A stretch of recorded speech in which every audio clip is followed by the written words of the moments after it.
जय श्री राम मित्रों, आपका स्वागत है आपके YouTube चैनल सनातन भक्ति सागर पर। पिछले भाग अर्थात भाग 47 में हम लोग देख चुके थे कि प्रभु श्री राम सवार हो चुके हैं इंद्र के द्वारा भेजा गया रथ पर, जिस पर चढ़कर रावण से युद्ध कर रहे हैं और रावण के जो सारथी है उसे भी मार डाला और उसके ध्वजा को काट कर गिरा दिया। रावण भी मन ही मन समझने लगा कि अब हमारी मृत्यु नजदीक है, यानी उसका बल थक गया था। उसके बाद देखिए क्या होने वाला है। तुरत आन रथ चढ़ी खिसियाना, अस्त्र शस्त्र छाड़े सी विधि नाना, विफल होई सब उधमता के, जिमि पर द्रोह निरत मनसा के। अर्थात तुरंत दूसरे रथ पर चढ़कर खिसियाकर उसने नाना प्रकार के अस्त्र छोड़े और उसके सब उद्योग वैसे ही निष्फल हो गए रावण के, जैसे परद्रोह में लगे हुए चित्त वाले मनुष्य के होते हैं। उसके बाद आगे का चौपाई है मित्रों। तब रावण 10 सूल चलावा, बाजी चारि मही मारी गिरावा, तुरग उठाई कोपी रघुनायक, खैची सरासन छाड़े सायक। अर्थात तब रावण ने 10 सूल चलाए और श्री राम जी के चारों घोड़े को मारकर पृथ्वी पर गिरा दिया। घोड़े उठकर श्री रघुनाथ जी, घोड़ों को उठाकर श्री रघुनाथ जी क्रोध करके धनुष पर बाण छोड़ते हैं। रावण सिर सरोज बनचारी, चली रघुवीर सिली मुखधारी, 10 बाण भाल 10 मारे, निसरी गए चली रुधिर पनारे।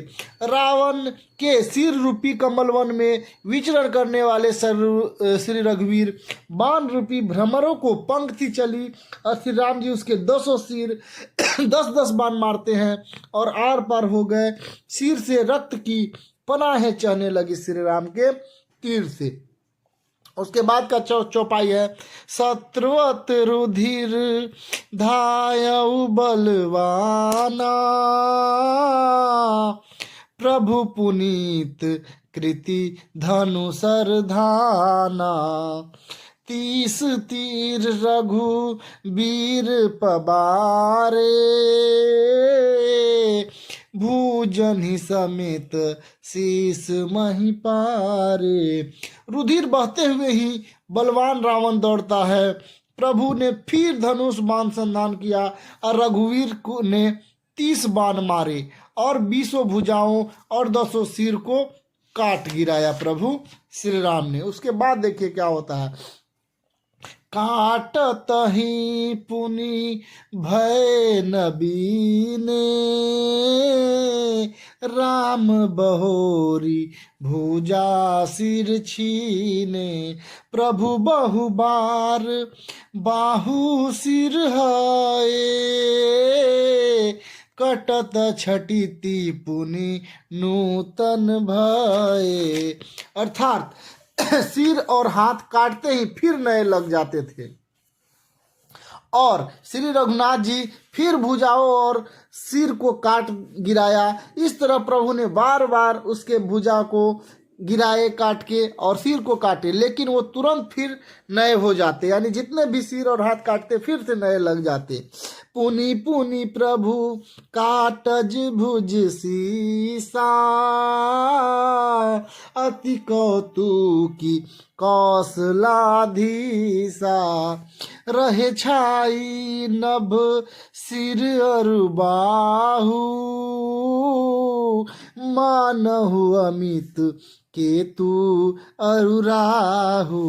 प्रभु बार बार उसकी भुजा और सिर को काट रहे हैं, क्योंकि कौशलपति श्री राम जी बड़े कौतुक हैं। आकाश में सिर और बाहु ऐसे छा गए मानो असंख्य केतु और राहु हो। मतलब प्रभु श्री राम बार बार उसके सिर को और हाथ को काटे जा रहे थे। उसके बाद छंद है मित्रों, जनु राहु केतु अनेक नभपथ शत्रवत सोहि धावहि, रघुवीर तिर प्रचंड लागहि, भूमि गिरन न पावहि, एक एक सर सिर निकर छेद नभ उड़त चमी सोलहि, जककोपि दिन कर कर निकर जह तह विधुन पोहहि। अर्थात मानो अनेक राहु और केतु रुधिर बहाते हुए आकाश मार्ग से दौड़ रहे हैं। श्री रघुवीर के प्रचंड बाण और बार बार लगने से पृथ्वी पर गिरने नहीं पाते। एक एक बाण समूह के सिर छिदे हुए आकाश में उड़ते हैं, ऐसे शोभा दे रहे हैं मानो सूर्य की किरणें क्रोध करके जहां तहां राहु को पिरो रही है। यह ऐसा युद्ध में स्थिति बन चुका है। उसके बाद देखिए क्या होता है, जिमी जिमी प्रभु हर तासु सिर सिर तिमी तिमी होई अपार, सेवत विषय भी बर्ध जिमी नित नित नूतन मार। जैसे जैसे प्रभु उसके सिर को काटते हैं वैसे वैसे वे अपार होते जाते हैं। जैसे विषयों के सेवन करने से काम उन्हें भोगने की इच्छा दिन प्रतिदिन नया नया बढ़ता जाता है। बहुत सिर काट रहे हैं प्रभु श्री राम, लेकिन नया नया उग जा रहा है, फिर से सिर बन जा रहा है। 10 मुख देखी सिरन के बाढ़ी, विश्रामरन भई रीस गाढ़ी, गरजे मूढ़ महाभिमानी, धायउ 10 सरासन तानी। सिरों की बाढ़ देखकर रावण को अपना मरण भूल गया और बड़ा गहरा क्रोध हुआ। वह महान अभिमानी मूर्ख गर्जा और 10 धनुष तान कर दौड़ता है प्रभु श्री राम की तरफ। उसके बाद का चौपाई है मित्रों, समर भूमि 10 कंधर को प्यो, बरसी बाण रघुपति रथ तो प्यो, दंड एक रथ देखी न परेऊ, जनु निहार महु दिन कर दूरेऊ। रणभूमि में रावण ने क्रोध किया और बाण बरसाकर श्री रघुनाथ जी के रथ को ढक दिया। एक दंड घड़ी तक रथ दिखलाई न पड़ा, मानो कोहरे में सूर्य छिप गया है, यानी रावण ने बाणों की झड़ी लगा दिया। उसके बाद देखिए क्या होता है मित्रों, हाहाकार सूरन जब कीन्हा, तब प्रभु को पिकार मुकलीन्हा, सर निवारी रिपु के सिर काटे, ते दिसी विदिसी गगन मही पाटे। जब देवताओं ने हाहाकार किया तब प्रभु ने क्रोध करके प्रभु ने धनुष उठाया और शत्रु के बाण को हटाकर उन्होंने शत्रु के सिर काटे और उनकी दिशा विदिशा आकाश और पृथ्वी सबको पाट दिया। प्रभु ने भी आकाश को बाणों से पाट दिया। काटे सिर नभ मार्ग धावही, जय जय धुनि करी भय उपजावही, कह लक्ष्मण सुग्रीव कपीसा, कह रघुबीर कौशलाधीसा। काटे हुए सिर आकाश मार्ग से दौड़ते हैं और जय जय की ध्वनि करते हुए भय उत्पन्न करते हैं। लक्ष्मण और वानर राज सुग्रीव कहाँ है, कौशलपति रघुवीर कहाँ है, ऐसा काटे हुए सिर बोलने लगते हैं। उसके बाद छंद है, कहाँ राम कही सिर निकर, धाय दिखी मरकट भजी चले, संधानी संधानी धनु रस बंस मणि हंसी, सरिन हंसिर वेद भले, सिर मालिका कर कालिका गाही, गही बृंद बिंद बहु मिली, करि रुधिर सारी करि रुधिर सरी, मन जोन मनहु संग्राम बट पूजन चली। राम कहाँ है यह कहकर सिर का समूह दौड़े, उन्हें देखकर वानर भाग चले। तब धनुष संधान करे हुए रघुकुल श्री राम जी हंसकर बाणों से उन सिरों को भली भांति भेद डाला। लाखों मुंडों की मालाएं लेकर बहुत सी कलिकाएं झुंड मिलकर इकट्ठी हुई और रुधिर की नदी में स्नान करने लगी, मानो संग्राम रूपी वट वृक्ष बन चुकी हो, ऐसा स्थिति बन चुका है। पुनि दस कंठ क्रुद्ध होई, छाड़ी शक्ति प्रचंड, चली विभीषण सन्मुख मानव काल के दंड। फिर रावण ने क्रोधित होकर प्रचंड शक्ति छोड़ी, वह विभीषण के सामने ऐसी चली जैसे काल और यमराज का दंड हो। रावण क्रोधित होकर विभीषण की तरफ एक तीर चलाता है। आवत देखी शक्ति अति घोरा, प्रणतारती भंजन पन मोरा, तुरत विभीषण पाछे मेला, सन्मुख राम सहेऊ सोई सेला। अत्यंत भयानक शक्तियों को आती देखकर यह विचार किया कि मेरे प्राण शरणागत के दुख का नाश करना है, मेरा प्रण है। श्री राम जी ने तुरंत विभीषण को पीछे कर लिया और सामने होकर वह शक्ति स्वयं सह ली, यानी कि विभीषण को वो शक्ति नहीं लगने दिया, अपने ऊपर प्रभु श्री राम ने ले लिया। लागी शक्ति मूर्छा कछु भई, प्रभु कृत खेल सुरन बिकलई, देखी विभीषण प्रभु श्रम पायो, गही कर गदा क्रुद्ध होई धायो। इस चौपाई का देखिए अर्थ क्या है मित्रों। इस पेज में हम देखते हैं कि किस तरह से शक्ति लगने से प्रभु श्री राम खुद मूर्छा आ जाती है उन्हें। प्रभु तो यह लीला की, पर देवताओं की व्याकुलता बढ़ी। प्रभु के श्रम शरीर कष्ट प्राप्त हुआ देखकर विभीषण क्रोधित होकर गदा लेकर दौड़ता है। रेकु भाग्य सठ मंद कुबैधे,